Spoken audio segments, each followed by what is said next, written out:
Hello there. I'm going to carry on reading the Rachel Aviv article from where I left off. I think this is part 10, of the little series of readings and a little bit of commentary, or probably too much, I don't know. Evans had never seen a case of air embolism himself. That's Dowie Evans. But there had been one at his hospital about 20 years before. An anaesthetist intended to inject air into a baby's stomach, but he accidentally injected it into the bloodstream. The baby immediately collapsed and died. Quote, "It was extremely traumatic and left a big scar on all of us," Evans said. He searched for medical literature about air embolisms and came upon the same paper from 1989 that Jayaram had found. Quote, "There hasn't been a similar publication since then because this is such a rare event," Evans told me. Well, when we think about what Dr. Michael McConville has been saying about the various other potentialities for, or methods, accidental and due to disease processes for air embolisms forming, then how do we know how rare it is really? Interesting that Jayaram and Evans end up finding the same paper. Might it be, I'm not saying I know obviously, but might it be that there was communication between Jayaram and Evans about that paper, and in collusion, and possibly in collusion with others, they decided that this is what we need to hang the theory on. And just to repeat from other videos that the author of the paper said that Evans's approach to using that paper to back up his theories of deliberate harm via air embolism was a misuse and an abuse of his paper there, and then also he was shocked, I believe, by how Evans came to a conclusion, to a diagnosis essentially, and that he believes that Evans's methods were not acceptable and not scientific. And that's the author of the paper that the prosecution is relying on, and that Evans is relying on, and that Jayaram relied on. The author of that paper saying that they've misunderstood it and they're diagnosing it in diagnosing air embolism in a way that they don't have sufficient evidence and information to ascertain. They're doing it by process of elimination, i.e. because they think they'll state it's not this, it's not that, therefore it must be this. And going back to what Dr. Michael McConville saying, how many other routes are there to air embolism? And then we've got the issue as to whether air embolism shown on a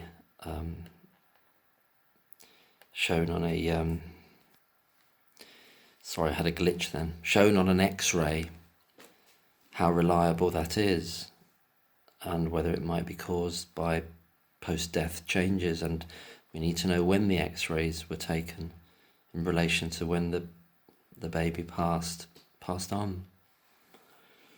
So there's that. Something else I wanted to say there that struck me. I'm not sure what I was going to say, but I'm just wanting to say now that, as mentioned before, all the other potentials for, if there were signs from the X-rays of air embolism, about all the other potentials for how they could have got there via the different procedures, the central lines being put in, the CPR, the intubation, and a number of different disease processes that the baby may have had. Some as a an aspect of sepsis, which for a long time now, a lot of commentators, medically trained commentators, are saying that they believe that sepsis runs through all the deaths and many of the crashes as well. Oh yes, it just come to me what I was going to say as well, was that we've got all the other deaths, potentially another 12, possibly more than 12 across those 2 years, in shadow. And in terms of what I would want to see is all the notes for those and the post-mortems, to see if there are any correlations between what Evans, then backed up by other so-called experts. Better turn the light on a bit. It's getting a bit dark. Evans, backed up by the experts as part of the prosecution case, to see the nature and to analyse the x-rays from those post-mortems, which are those that were done, those of those that were done, of course, and to see if there's any correlation, to say, well, had Lucy Letby been on duty for some of those, might they have included those?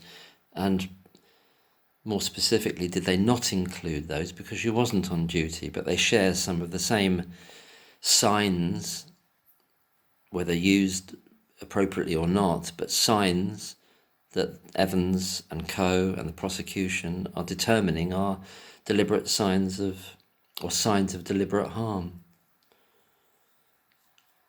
Are the deaths that they're pushing to one side, that Evans states are explainable and expected? He seems to be the godlike intelligence that can determine that. And other people can't, including the person that's carried out all the, Dr. George Kokai, I believe his name was, or is still around, carried out all the post-mortems. So he would have carried out 6 of the 7 post-mortems of what ended up as 7 murder charges, because one of them there wasn't a post-mortem. And however many other post-mortems he carried out for the other potentially 12 or more deaths across 2015 and 2016.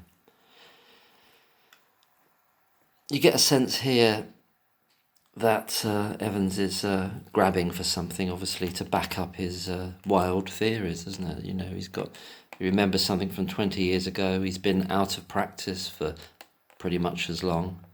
He was never a neonatologist. He says himself that he's not an expert. He said in court himself he doesn't like to be called an expert. And yet, look at all the credence that there is in relation to his pronouncements, to his mythical-like abilities to decide which deaths are expected and which are not, and not to have to explicitly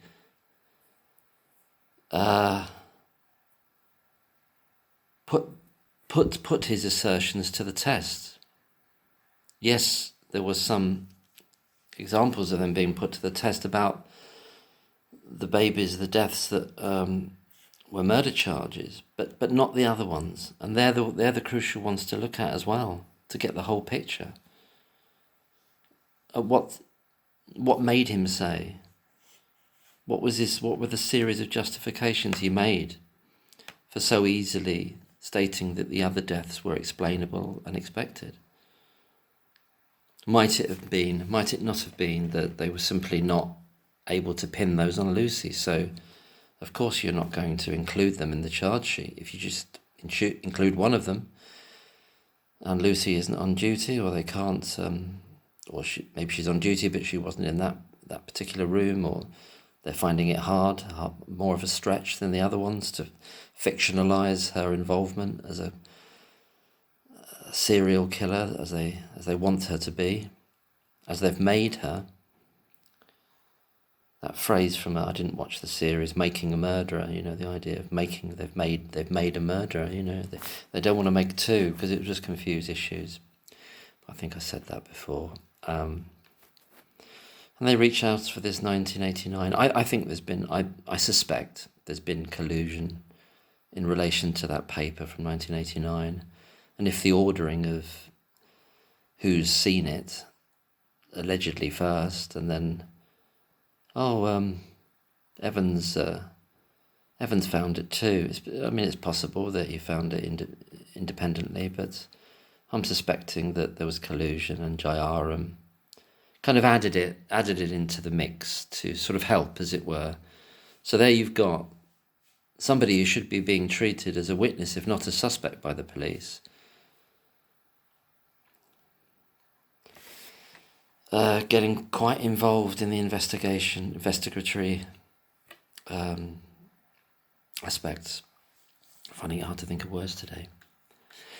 Evans relied heavily on the paper and other reports that he wrote about the Countess's deaths, many of which he attributed to air embolism.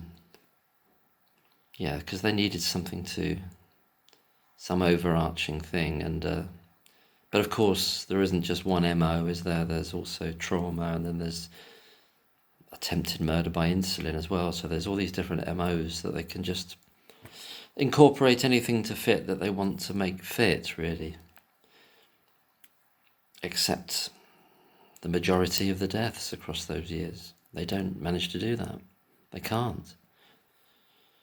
There's a reason why they can't. Because all the deaths are to link to one issue, which is the unit itself and all the things going wrong with it systemically, and that we've talked about a lot, or been discussed.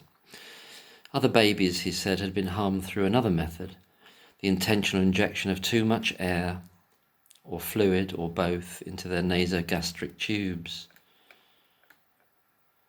It's amazing that nobody ever sees Lucy Letby doing anything wrong, even when she's meant to be caught, quote unquote, and it's a nonsense phrase, virtually red-handed.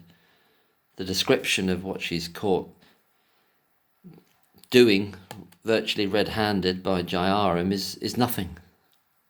That's what she's doing. She's doing nothing.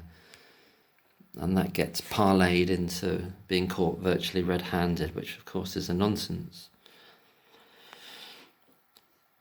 Okay, so the fluid or both, quote, this is Evans talking, this naturally blows up the stomach, he wrote to me. So he's writing to Rachel Aviv here. The stomach becomes so large, he said, that the lungs can't inflate normally and the baby can't get enough oxygen. When I asked him if he could point me to any medical literature about this process, he responded, wait for this, quote, there are no published papers regarding a phenomenon of this nature that I know of. No, Evans, no.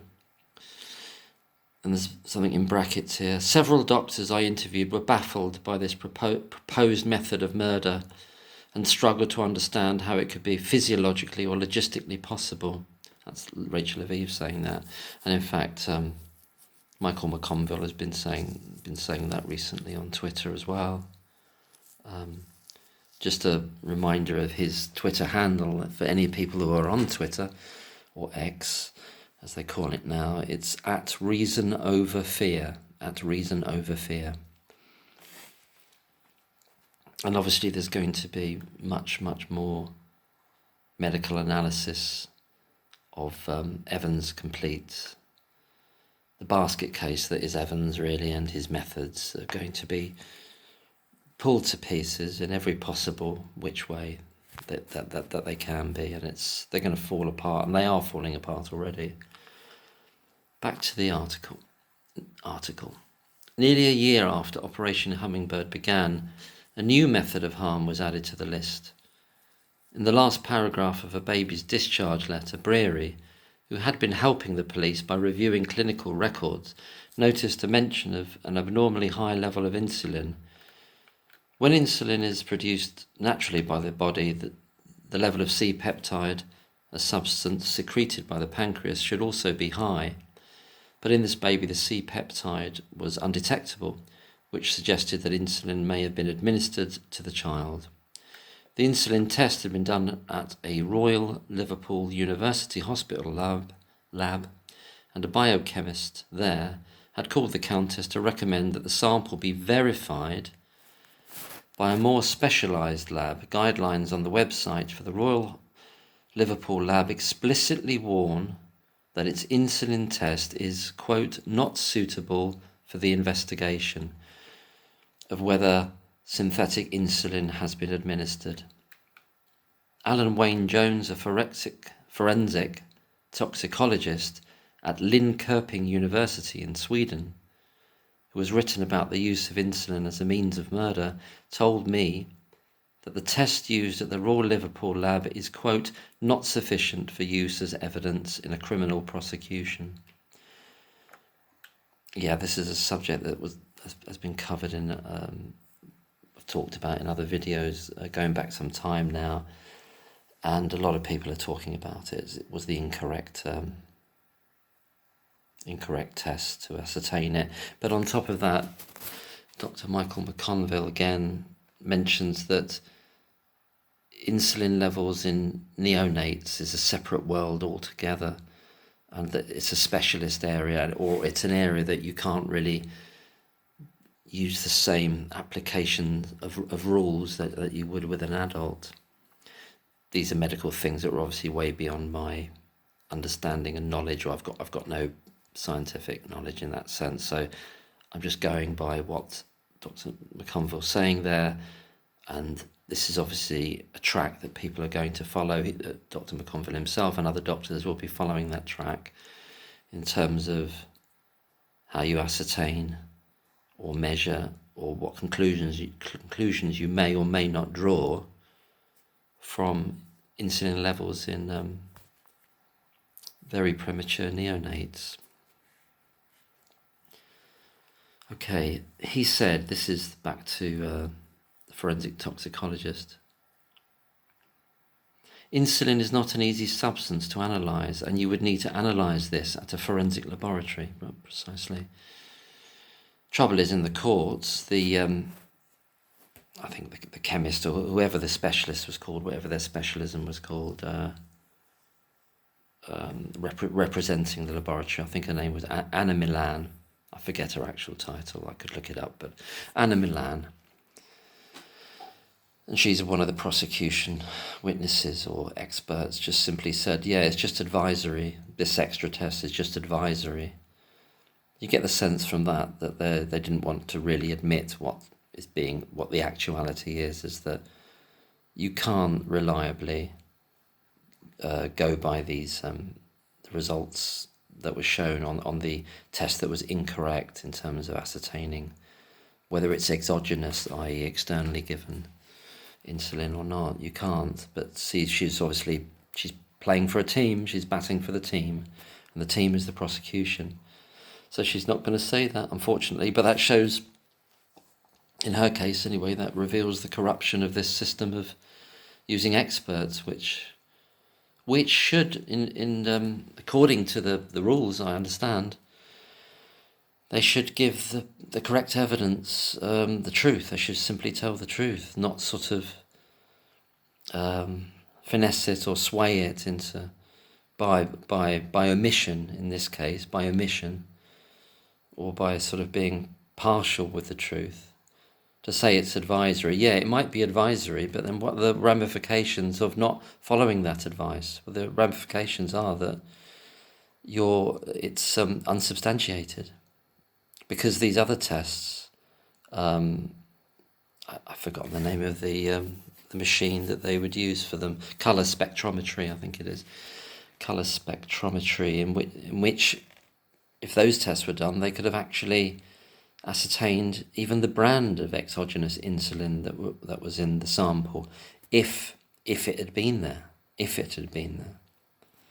But those tests weren't done, and I understand, or I suspect, that those samples don't exist anymore. So there's not an opportunity for the tests to be redone, which puts Lucy Letby and the defence at a serious disadvantage, in that the jury are being presented with something that can't be rightfully challenged, as it should be able to be rightfully challenged. I.e., if these samples have disappeared or have been kind of used up throughout the process, due to the process of the sort of lower level testing, as it were, then you've got the defence not able to recheck them properly with the test that should have been done, which puts Lucy Letby at an unfair disadvantage, I think.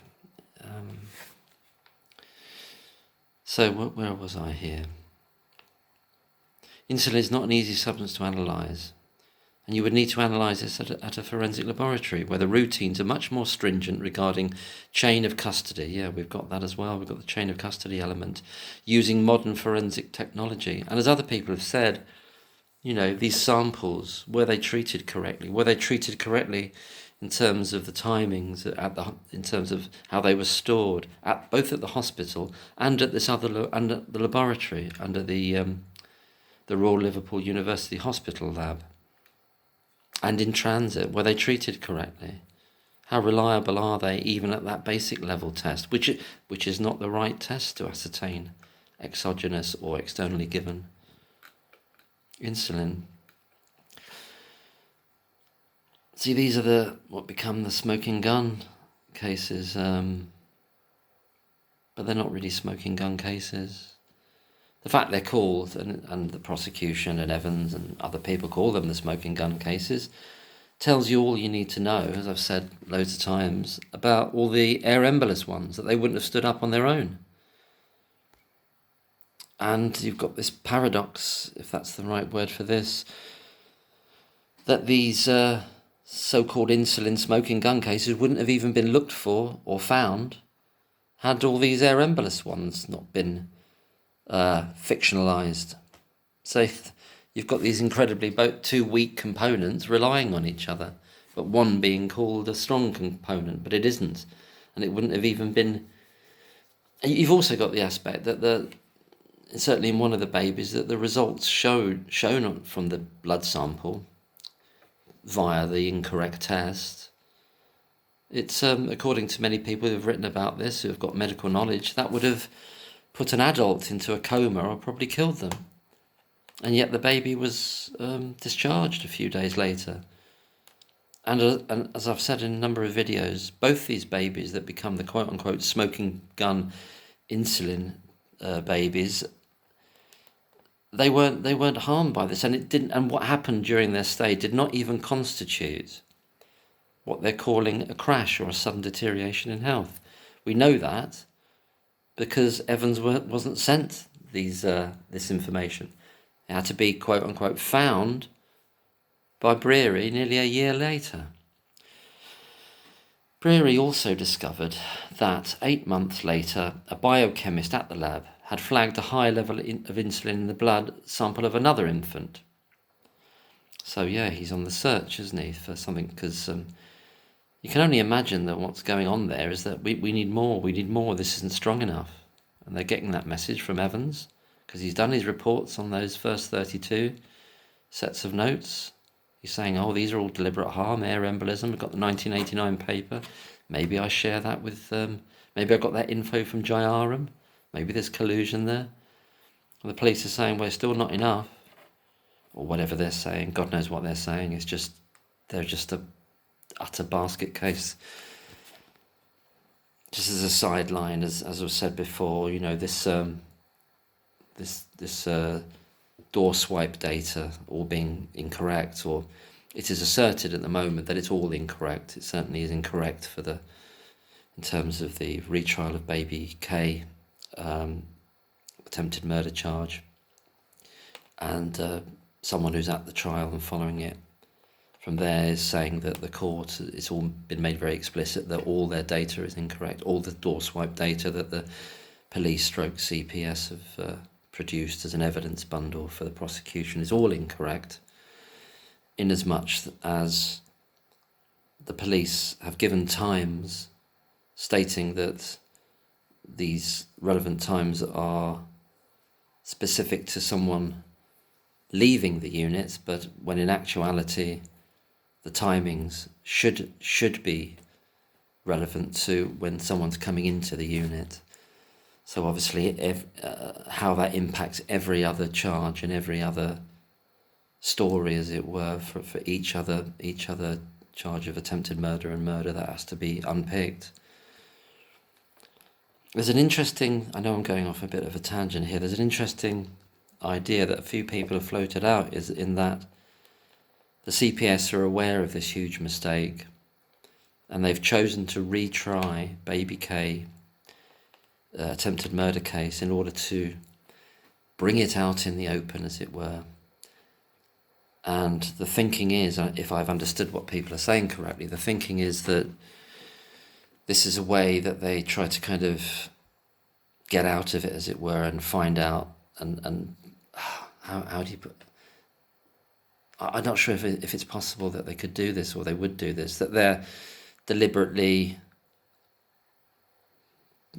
beginning the journey of undoing the miscarriage of justice, and they're doing it by means of this trial, which shows the police's and CPS's information to be unreliable. It feels a bit of a stretch to me, that. I mean, but anything's possible in this world. It's a case of, if they're believing and they're getting messages from all kinds of areas that this won't stand, this conviction won't stand, we know you've turned down the appeal, but it's so big now, you've got to get out of it somehow, and you've got to find someone to blame, just someone to blame. There's a lot of people to blame, obviously, lots of people to blame. You need a methodology for deconstructing the original story, which is of a serial killer, and you start to do that by giving light and air to the terrible mistakes, in inverted commas, that were made by the police investigation. And this is a biggie. This is a big one. So Breary had discovered that 8 months later, a biochemist at the lab had flagged a high level of insulin in the blood sample of another infant. The child had been discharged, and this blood sample was never retested either. So yeah, they didn't test them. They're not reliable. They're not reliable, these tests, at all. According to Joseph Wolfsdorf, this is brilliant that Rachel Aviv has gone to all these resources to challenge this. Fantastic. Joseph Wolfsdorf, a professor at Harvard Medical School who specializes in pediatric hypoglycemia. Hypo means low, I think, isn't it? Low blood sugar. The baby's C-peptide level suggested the possibility of a testing irregularity. So we're back to how the samples were stored again, and the test itself, how well the test was done or otherwise. Problems with the storage, problems in transit, problems with how it was treated on both sides, at that laboratory, but also prior to it being sent. The baby's C-peptide level suggested the possibility of testing irregularity. That's what Joseph Wolfsdorf says. Because if insulin had been administered, the child's C-peptide level should have been extremely low or undetectable, but it wasn't. Okay. Right, so that's another arrow in it as well, isn't it? In this, I'll read that again. So the baby's C-peptide level suggested the possibility of a testing irregularity, because if insulin had been administered, the child's C-peptide level should have been extremely low or undetectable, but it wasn't. Just going back to an early paragraph here.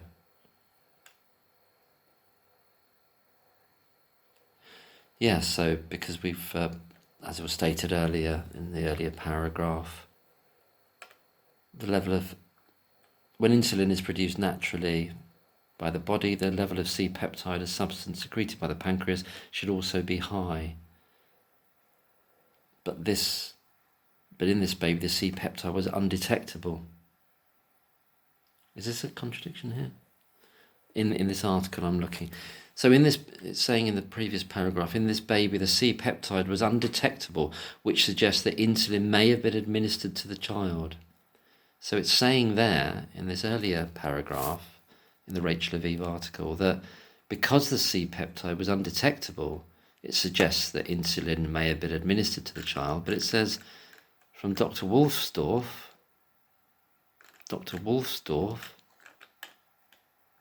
is saying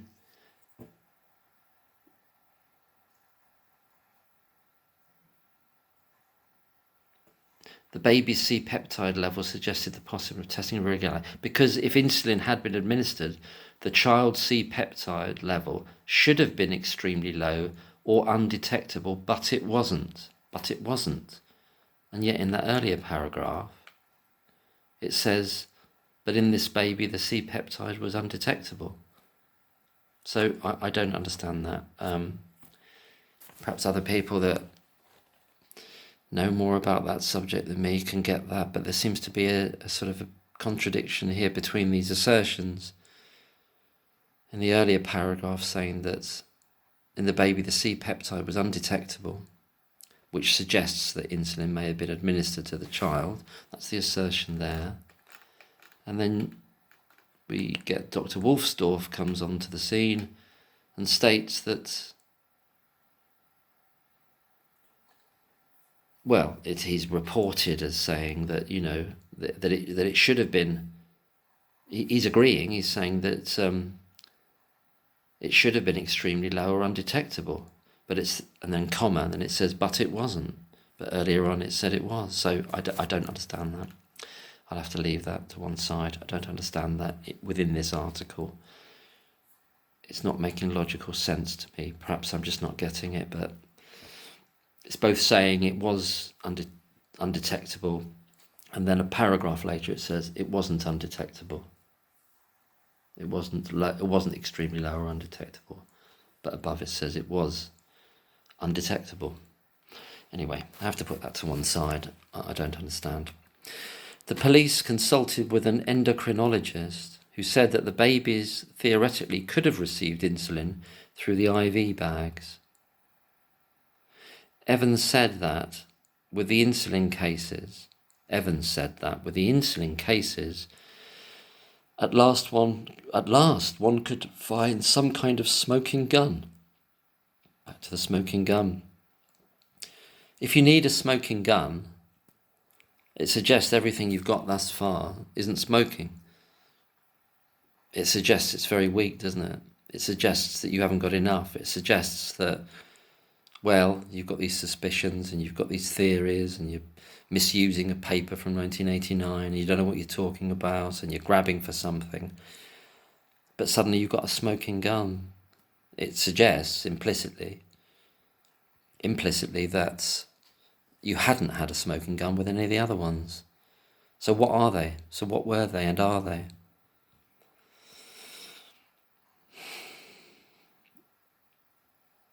Okay, but there was a problem.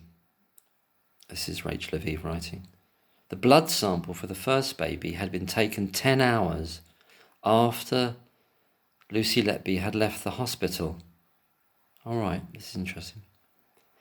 10 hours after Lucy Letby had left the hospital, any insulin delivered by her would no longer be detectable. Any insulin delivered by her would no longer be detectable, especially since the tube for the first IV bag had fallen out of place, which meant that the baby had to be given a new one. To connect Lucy Letby to the insulin, one would have to believe that she had managed to inject insulin into a bag that a different nurse... Oh, I see what they're saying. Yeah, it's this is what Myers said, that she had to have the power of prognostication, whatever the word is, seeing the future. That Lucy Letby, to connect Lucy Letby to the insulin, one would have to believe that she had managed to inject insulin into a bag that a different nurse had randomly chosen from the unit's refrigerator. Just to cut in here a little bit, we've also got the issue that Dr. McLachlan, in the Law Health Tech Substack articles, he did about over 20 of them, going through many of the individual cases, including the insulin cases, so-called, about the fact that what the twin of one of these so-called smoking gun insulin cases was having insulin. And in fact, I think both babies were on a certain amount of insulin. And it was wrong to say that they weren't being given insulin or hadn't been given insulin since they'd been born.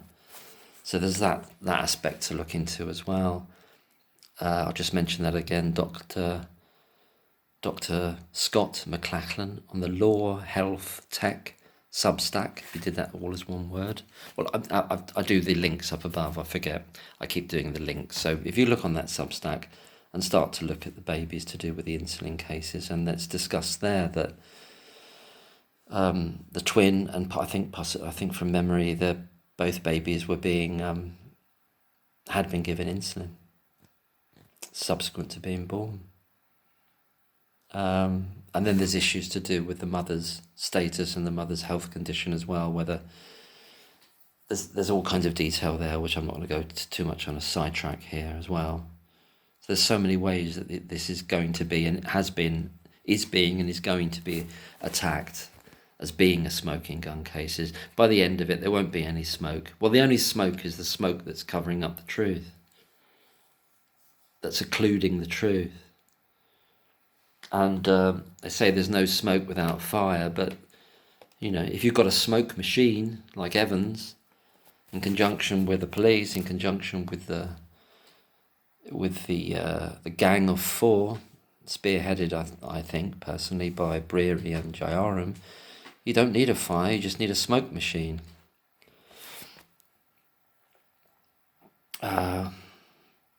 Okay. So yeah, how would Lucy have known which bag another nurse would have taken from the refrigerator?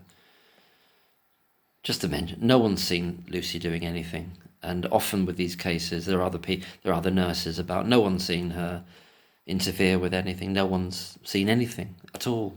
There's been no evidence of anybody seeing her do anything across any of these cases.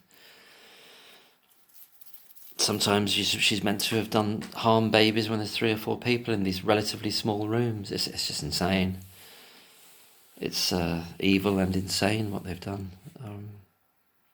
If Lucy Letby had been successful at causing immediate death by air embolism, it seems odd that she would try this much less effective method. Yeah, this goes to what I've been saying in other videos and other people have said, and lots of people have saying the same things. This is a murderer who starts off being incredibly successful with her modus operandi in June 2015 of apparently air embolism, 3 babies in the space of around about a week. And then she's just failing again and again and again across the best part of a year, and then gets better again, and using different MOs. It's absolutely mad. All of it's insane. It should never have worked. It can only work because of the nature of an organisation. Sorry to say that, of the police and what they're about. What they're about, that they won't challenge, and that they're after getting someone at all costs, at all and any costs, whether they're guilty or innocent or indifferent. They don't care. They don't care. As long as they can make it work. Same with the prosecutor, same with the CPS, as long as they can make it work. And clearly, same with Evans, and same with the consultants. Okay, I think I might leave it there. Yeah, I'll leave it there. That's a good place to leave it. Time goes so quickly. Perhaps I'm rambling too much, but if Lucy Letby, I'll read that last sentence again. If Lucy Letby had been successful at causing immediate death by air embolism, it seems odd, i.e. counterintuitive, that she would try this much less effective method. Well, this method was so much less effective that it not only didn't kill the children, it didn't even cause a sufficient deterioration in health to be flagged up as a crash, to be sent as something that was suspicious in the sets of notes that Evans was sent by the police via the hospital to the police to Evans. That was the chain of custody, hospital to police to Evans. Didn't even reach that point. There we are. Anyway, thank you for listening if you have, and just carry on with this. Next week, there's going to be a judge's summing up, I think, on Monday. Then there's going to be then the prosecution will give a closing speech, and then the defence will give, in that order, then the defence will give the closing speech, and then the jury will retire. So I think the judge does a summing up and instructions, I believe, to the jury about various matters of law and their duties, and then there's the closing speeches by first the prosecution and then the defence. I don't want to put as I said before, I don't want to put the mockers on anything, but I feel much more positive about this trial because it's being done in isolation. And had each charge been done in isolation, we wouldn't be here now. But they wouldn't have brought them in isolation because they couldn't have brought them in isolation because none individually have got any strength. It's only when you overwhelm a jury and you overwhelm the proceedings with this ridiculous charge sheet of throwing all these incredibly weak, spurious, fictional cases together that you can end up by making a murderer if you are so minded. Thank you.